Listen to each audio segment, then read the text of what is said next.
Welcome to another episode of The Artsy Raven, a show about writing and publishing with your host, J.F. Garrard.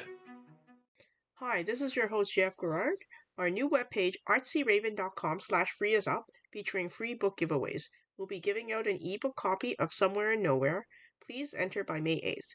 At the end of this episode, Stephen also gifts us with a theme song to this book. If you really enjoyed listening to our author guests, on Patreon we have hundreds of bonus episodes where they share more wisdom. If you enjoy this podcast, please remember to like or subscribe on YouTube or Spotify. Thanks for tuning in.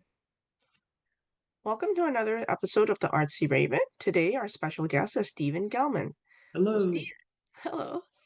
So Stephen is an award-winning songwriter turned author whose stories hum with the same heart and honesty found in his music. Inspired by the books of Judy Blume that once kept him company through his own adolescence, Stephen now writes coming-of-age fiction that gives voices to LGBTQ plus teens finding their ways in an ever-changing world. When not writing novels or performing music, Stephen can be found in a comfy chair with a book in one hand and a cup of tea in the other. Stephen lives in Maryland's Piedmont region with his husband and a house full of rescued companion animals. Somewhere in Nowhere is his first novel. So welcome, Stephen. Hi there. And this is Oscar, everybody. Say hi. Oh, hi, Oscar. So can you tell us a little bit about what first sparked your desire to tell stories? Was it through music or books or something else? Yeah, it's crazy. This is like a brand new thing that came to me that I never saw coming. And I've been a book lover my whole life, but I never thought about writing novels. And I've been making a career out of music for many years.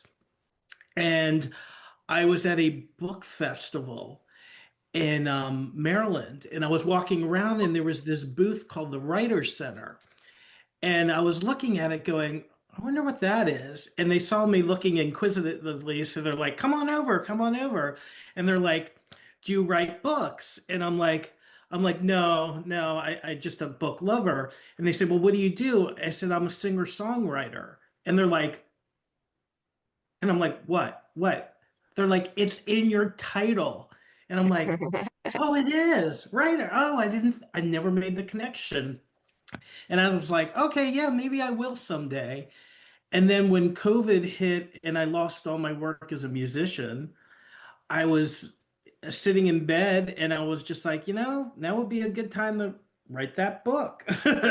So I got up, I made a cup of tea, and I sat down and I wrote every day until I finished it. Little did I know, I was like, that was the easy part because the journey from writing your first draft to, publication is a long, long road. But I loved it. I'm so excited. This book's coming out. I've finished my second book. I'm getting it to my agent this week, and I've been working on my third book. So I'm loving it. Now, did any of your songwriting experience help you with writing this book? Like, did it help you develop a habit or anything like that? I didn't see it at first because writing, 4-minute songs is a very different form than writing a novel. But I started, so at first, like when friends and family were asking me this question, I was like, I didn't see it at all. I said no, but I've kind of changed my way of thinking of it. I've started to see how seeds were planted, even just in the way I would craft a set list for a concert. So I would always, I call them peaks and valleys. So like there's crescendos, and there's where you want to bring it up and then you want to bring it down, and there's a flow to the set. So like there's a rhythm to the book. Like from the beginning, from my first draft, like agents and all were like, your plotting is great. Like, like I had it plotted great. And I think that just came from like making set lists, and I just think the habit of sitting down to write songs for years helped me just sit down and not and finish what I started. Okay. Now you've cited Julie Blume as an early influence. I mean, was there a particular book that you liked of hers? Oh my gosh. So many but the book that was about, well, Blubber was my first book, Judy Blume book I ever read. So that one is near and dear to my heart. And then I remember reading Are You There, God? It's Me, Margaret. And I just kept going. But the book that stayed with me was the one about the boy. And oh my God, I'm drawing a complete blank now what it was called. I think it had a green cover and he was in like silhouette. Like what if it isn't? What if it's something like that? Do you know what I'm talking about? Yeah. Um, oh, Sorry? I can't No. believe I'm drawing a complete I know. blank It's like I on don't the want to ask book you that like meant the most to me. Well, I don't know. It's kind of a tough toss up between Blubber and that, but the book where the boy protagonist, like that was really meaningful. okay. Now, can you tell us like a small synopsis of your latest book, Somewhere in Nowhere? Oh my gosh. So it's about a boy named Simon Bug who is forced to change schools in his senior year.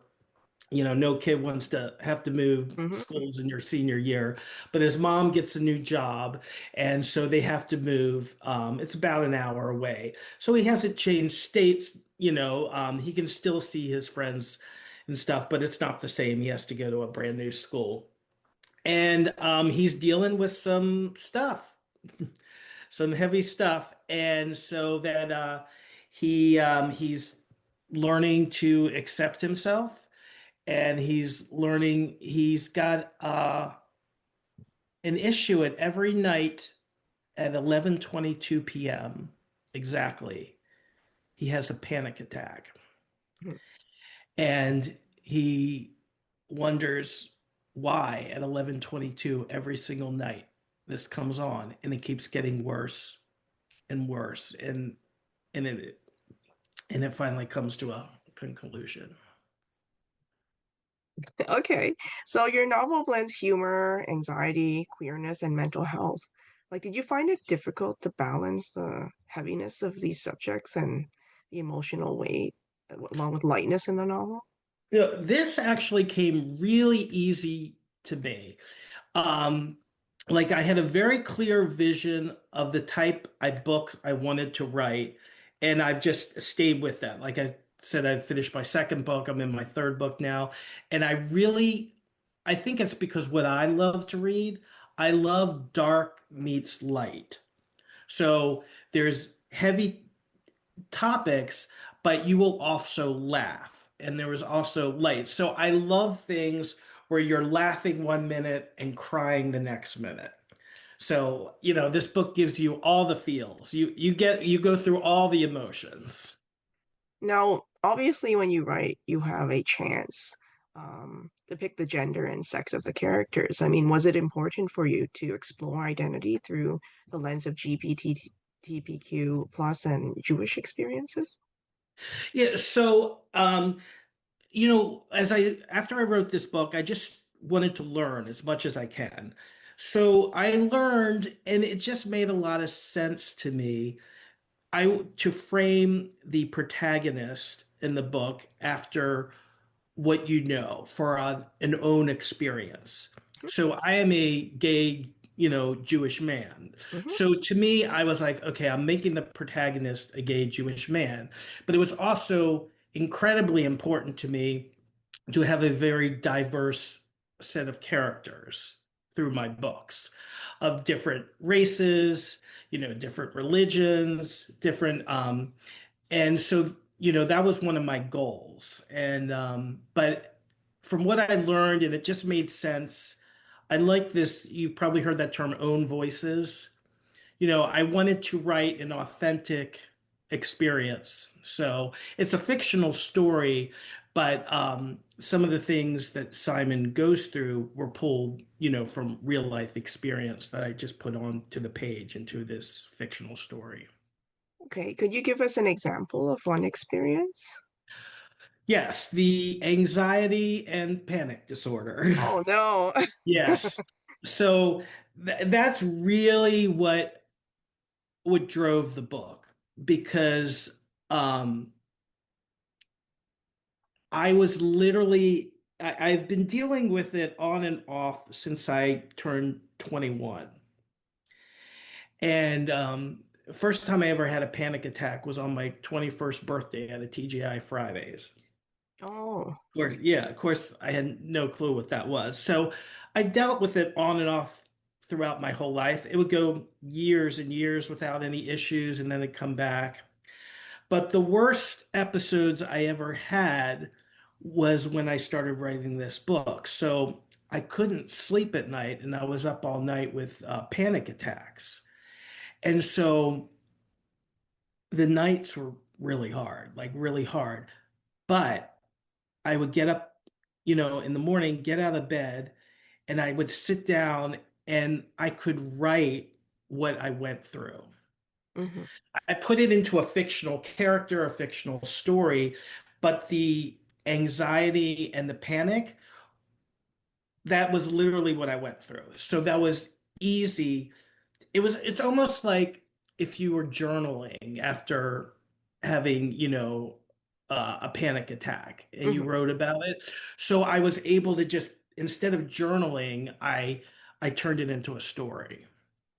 And Okay. I remember that thought one night in the middle of the night, when I was pacing around thinking, I want to write a story about a kid who deals with anxiety and panic disorder. And do you think writing this book helped yourself with your anxiety? Oh. So I had like two therapists and like the best thing was putting this in paper. Like seriously, I've been so good since I wrote it. Like I mean it's yeah. So it's funny that way. Yeah. Okay. Now, for your readers, what do you think you want them to draw from your book after they finish reading? Well, my main thing is, going back to what we just said, is like when I was up at night, and I thought about, I'm going to write a story about a kid who's dealing with this, and I thought there's got to be other kids dealing with it. There has to be, like, and I was like, I want to write this book for them. I want to write this book for them. You know, it's of course it's become cliche to say, but even though it's cliche, I really love the saying and I'm sure you've heard it before, that it's okay to not be okay. And that's the underlying message. Okay. Now, for new writers, especially those coming from other creative fields like music, what advice would you give to them? So, the advice I would give is to pay attention because, and and this is actually goes back to a question you had earlier about my songwriting. This, and I meant to say it, but I went off on a tangent. What I learned between songwriting and this is you to pay attention. You, meaning there are people, events, things happening all around you that if you just pay attention can influence in your art. So, like, I keep a little notebook. Like, if I see someone in a coffee shop or something doing a quirky little thing, and I'm like, well, that's fun. I like that idea. I write it down. I put it. Here's an example. There's a character named Paul in the book. He's one of my favorite characters, and he's an odd bird. And he was very loosely, kind of molded after someone I had met who was also an odd bird. And one of the things he would say, I remember one day when I was around him, was it was his birthday, and people would say, Happy birthday. And he's like, no, it's an AOB. It's an anniversary of my birth. It's not my. And so I'm like, well, that's interesting. So I wrote it down. And so my advice is you just pay attention to things and you store them away. And you can use, because when you pull from real life, whether it's from my anxiety or panic, or a quirky personality that I saw. It brings realism to the fantastical. Very cool. Now you're doing a book reading for us. Just give us a little bit of context before you start. Sure. Um, it was really hard to, and I should tell you, thank you. This is my first literary event. You're my first podcast. Yay! This is the first time I've ever read from my book. Mhm. And I gotta tell you, I'm terrified. I can stand up in front of thousands of people with my guitar and sing, but to read from my book to the computer screen is terrifying me. um, so thank you for being my first event. It was really hard to pick out a chapter, but I think this chapter is it's just one of my favorites. So, and Okay, it good. doesn't. It was a lot of chapters are spoilery, so a lot of stuff I wanted to read I can't read. So I chose this one. It's chapter 13. It's called Stinky Tofu, and a few things happen in this. Simon has been on his coming out tour. And he's basically just starting it after accepting himself. And so this is one of the stops on his coming out tour. And I should put on my glasses. Otherwise, this will not go well. Oscar is asleep. So I guess I've bored him. Okay, so go ahead. All right. So this is chapter 13, and it's called Stinky Tofu. I arrived at my car, and of course, PJ is not there. Disappointed, I get in and latch my seatbelt with a sigh. What was I thinking? He clearly wants nothing to do with me. I merge onto the highway and call Mom to let her know I'm headed to Mag's for a few hours. Mom doesn't usually answer her cell when she's at work, but I try anyway. When her voicemail picks up, I leave her a message promising to be home in enough time to get my homework done and asking her to text Carol to let her know as well. When I get to Mom's house, I knock on the door. Mags peers out the window with an evil grin and shouts for me to come in. Something's up. As I gingerly enter the house, I'm overwhelmed by a sewage-like stench. It permeates the house, and bent over, I gag and retch. Mags points at me and laughs. What the hell, Mags? It smells like dirty wet socks in here. Mags can't stop laughing. She falls on the couch and rolls around, gasping for breath between fits of hysteria. Mrs. Chen, snapping green beans at the dining room table, smiles and waves. She seems oblivious to the smell, and Mag's father comes out of the kitchen wearing an apron covered with dark green stains and a great big smile on his face. Ni hao, Mr. and Mrs. Chen, I say. Ni hao, Simon, he says. Perfect timing. I'm so glad you're here. Come on into the kitchen. I have something for you to try. Mag succumbs to a fit of laughter as I tentatively enter the kitchen.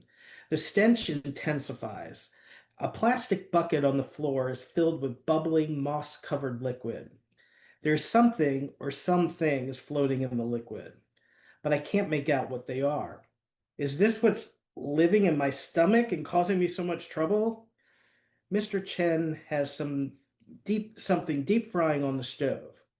I pray it's not from the floor bucket. The air is putrid, and I'm afraid I might throw up. Mr. Chen grabs a large slotted spoon, takes what appears to be a square piece of charcoal out of the oil. He puts it on a ceramic plate and blots it with a paper towel. He takes a wooden skewer, stabs it, and hands it to me. Here, try this, he says. You will love it. It's a Taiwanese street food I miss very much. I'm trying to recreate my taste of my childhood. Mr. Chen says something in Mandarin with a giggle that sends Maddox back into hysterics. Mrs. Chen smiles away sweetly, still snapping her beans. I hesitantly reach for the skewer and stare at the demonic looking square hanging off it. I'm not sure what to do. I don't want to eat this, but the food on the skewer doesn't stink. It's the sludge in the bucket on the floor that's giving off the putrid smell.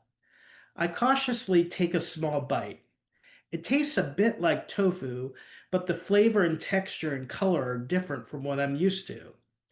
The inside is softer than normal. It tastes a bit odd, but also pretty good, kind of like stinky cheese. Oh no, I coughed down the tofu. Is this what's in the bucket on the floor that smells so bad? I ask. Mr. Chen beams. Yes, sir, it's called stinky tofu. I used to get it at the night markets in Taiwan when my mother would take me. He repeats the Mandarin words he said a moment ago and chuckles again. Mags composes herself and appears in the kitchen door frame, red-faced and smirking. It roughly translates to smells like ass, tastes like heaven. She doubles over with crazy laughter. Even Mrs. Chen breaks her composure and giggles. Mags and I forgo the stinky tofu and decide to get Burger King for dinner instead. We are still snickering as we get in the car. I can't believe you ate that, she says. It tasted pretty good, but I just couldn't stand the smell. The final product is not worth the stench of making it. It's not that good. At Burger King, Mags comments, this joint doesn't smell much better than my kitchen right now. Truth, I say, as I dip 3 fries in ketchup and stuff them in my mouth. The merriment continues, and finally Mags says, so here we are again, just like the other night. Are you going to spill the tea or not? Yes, but over froyo. Let's go to TCBY for dessert when we're done. She squints at me. I know you're stalling, Simon Bug, but I also know you know that I can't resist froyo. So I will play along for now, but if you don't tell me over dessert, I'm taking your car keys and won't give them back until you tell me what the hell is going on. Okay? I grin and stuff another handful of fries in my mouth. You're a caveman, she says. A pale, skinny, half-Brit Jewish caveman. I spit out my Coke like a lunatic and everyone stares at us. I love my friend. Cups of froyo in hand, we sit at a table in the corner by a brightly colored mural. Mag stares daggers at me, waiting. She has stubbornly stopped talking, and I know her well enough to know she is hoping this approach will get me to open up. I push the froyo back and forth in my bowl until I create a soup-like consistency. I take a deep breath, look up, and say the words to her. Mags, I'm gay. Her reaction is not at all what I expect to be. Oh, is that all? Shit. I thought something was wrong. She sighs and scoops another spoonful of froyo into her mouth. I know that. It's about time, though. I've been waiting for you to tell me since I came out last year. Wait, what? How did you know? I literally just figured this out. Oh my God, does Neil know? Oh, I doubt it. Neil is lost in his own hormonal world, constant thoughts of girls and more girls. He's probably masturbating right now to thoughts of Shonda Green's boobs. It would never occur to him. He assumes you're straight, I'm sure of it, but he won't care, right? He didn't care about me, and he loves your mom and Carol. For God's sakes, he even listens to Harry Styles. Isn't he gay? Wait, is he gay? I'm not sure. Well, I think he's gay. Anyway, I smile and happily scoop some froyo soup into my mouth. How did you know about me? How did you know I was gay too? Oh, I just knew. I'm your best friend, Simon. I know you better than you know yourself. Truthfully, it's been hard not to say anything. Like super hard. Like the hardest thing I've ever done in my life. But I knew you would come to me when you were ready. It was just a matter of time. When I think about it, it is true. She does know me better than I know myself sometimes. So did you tell your moms yet? She asks. And what's up with yesterday? Why did you blow me off? Mags leans forwards and gets very close to my face. She squints and looks me up and down. Oh, I know what this is all about. This is about a boy, isn't it? Ooh, Simon Bug has found himself a little boyfriend. I turn scarlet and bite my nails. I knew it. I knew it, she explains, standing up and knocking her chair over in excitement. Everyone is staring at us again, so it's our cue to leave. Walking to my car, Mag slaps me on the back. Good for you, Simon. This is a big step. You know what? I should buy you a toaster. Toaster? Again? Why does everybody want to buy me a toaster? I don't get a chance to respond before she turns the conversation back to herself. All right, enough about you. Let's talk about this girl who works at the bubble tea stand at the mall. I'm falling fast and I'm falling hard. I think she may be my soulmate. Mags has a habit of falling for girls at the drop of a hat, but never following through. She admires them from afar, but never approaches. I really do think she could be the one. Oh my God, you need to meet her. She's so cute, with pink and blue hair and the voice of a chipmunk. I see her watching me all the time, and I'm totally sure I think she winked at me once. She blabbers on about the chipmunk bubble tea girl until my bored mind wanders off to thoughts of PJ. Where might he be? What is he doing right now? And more importantly, is he thinking about me? Simon, hello? Are you ignoring me? Oh, forget it. Let's change topics. Where are you applying to college next year? I don't get a chance to respond. My first choice is Smith College in Northampton, Massachusetts. It's well known that's where all the hot lesbians go. Oh no, Simon, what will I do if we go out of state for college? Will my bubble tea girl want to be in a long distance relationship? How could this possibly work? Long distance relationships are hard. They almost never work out, right? Why don't you go on a date with her first before you start worrying about carrying on a long distance relationship? I say. I also remind her that she said Smith College has all the hot lesbians, and that might be a problem as well. Truth. Oh well. So tell me about this boy. What's his name? PJ. Ooh, PJ. That's a cute name. Is he cute? I bet he's a boy version of me. Am I right? You know, Asian and fabulous, but with a penis. Well, not exactly. He's blue-eyed, blonde, and hairy. Simon Bug, how scandalous. What will your mother say? You're dating a Gentile. Wow. Well, thank you very much for doing your reading. Have Sure. you ever tried stinky tofu? I have. It's actually not bad, but yes, it is stinky. What did you say? I'm sorry? I said it is stinky tofu. So, Yeah, when I had it at the restaurant, like when it comes out after it's been cooked, it doesn't smell anymore. But it was black like a piece of charcoal. And I just found it so amusing. So like that was one of those idea things like, this would be fun to put in a book. So I wrote it down and yeah. But I okay, liked well, it. Everybody else at my table did not like it, but I liked okay, all it. right. Now, Stephen, you're going to perform a song for us. Can you give us some context before you start? Yeah, this is the title song from the book, and it's called Somewhere in Nowhere. I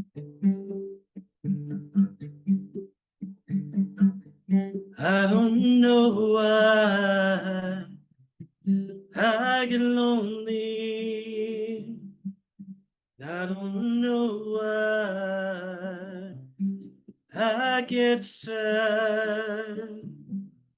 I only know that I feel things deeply. I don't know how to ease my mind. Ever since I was just a boy, I have always felt this way. I have wishes, I have dreams,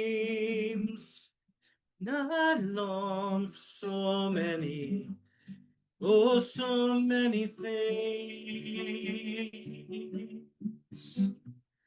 I feel like I'm somewhere in nowhere, always searching, always running scared, looking for my place in the sun. I hope someday I'll be someone.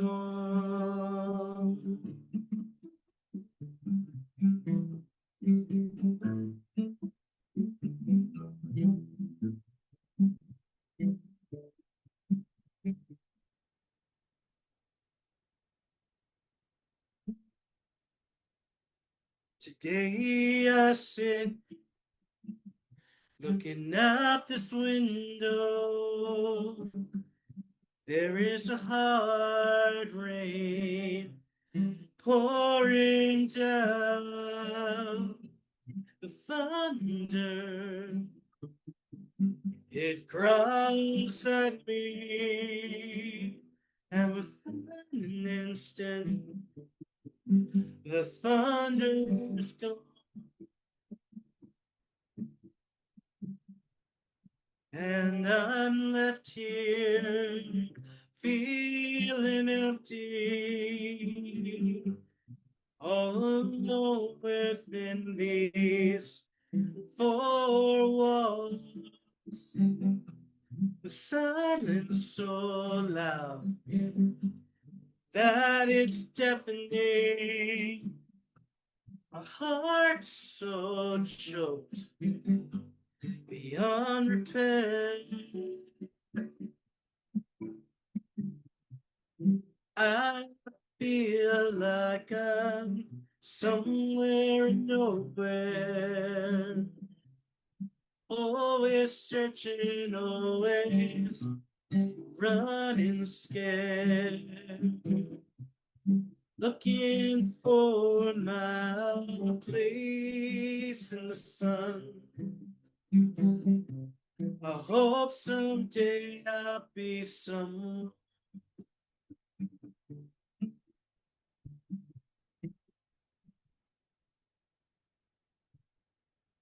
And if I should die tomorrow, wonder if I'll be remembered.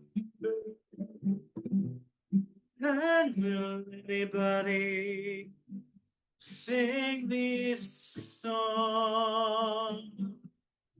Will anybody sing this song?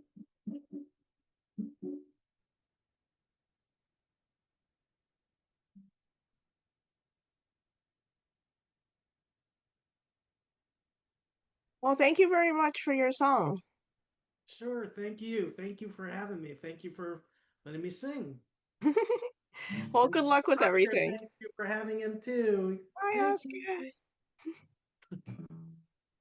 The Artsy Raven is produced by Dark Helix Press. Introduction voiceover by Chris Gorman. Music by Tim Moore. Please access your bonus content on the Patreon website. Thank you very much for listening, and please stay safe.